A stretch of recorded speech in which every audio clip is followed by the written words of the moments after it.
Bak oynadı, bak oynadı. Futbol da bak oynadı.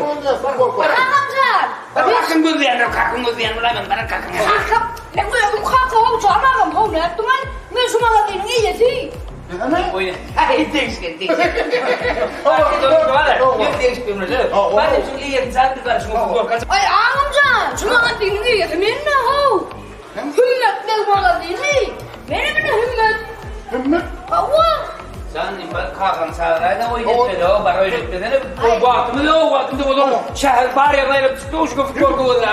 Futbol karışık oluyor. İnince. Şu futbol kasıkken sen. Futbol ko amca, şu var ya futbol ko. Kim? Görün. Bol. Gel.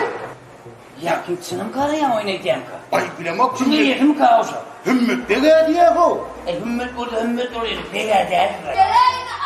Aynen. Kenan amca. Aynen.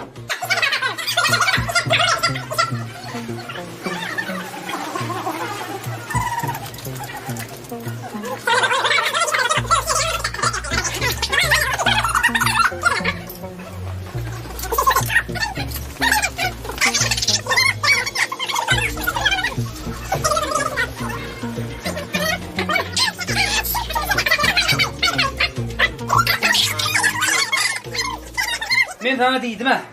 Şuna var ya. Tiktiremeden çıkana kovşarlar. Oy. Böyle nokta. Bolle. Tamam. Bağırsan artistler, bağırsan. Ne mi oluyor? Biz şu dükkanda şuuncu açtık. Şuun? Edip şuun edip gelmeye karar açtık. Söyleme. Yani inni. Miriye de gel. Mira. Miriye değil. Beytme sana uniyim onu şehrin içinde aydınladık yarım kalmadı. Miriye de durup var. 20.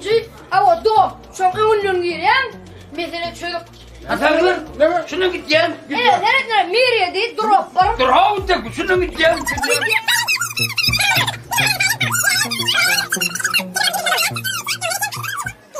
Durun tek o. Alanda mungraz merin alıp törende sen razını tutunu da oraya. Mene kiçaraz merde de töre kan oluyor. O bollu da. Bollu. Sana tutulmamı da verirsin. Yarın baka. Gör. Vurmuyor. Devlet gelle. Dükkanı sana doğru böyle. Beraber gel. Dönüp gel sen verirsin. O dönüp gelip kendine gelirsin. Yine gelir.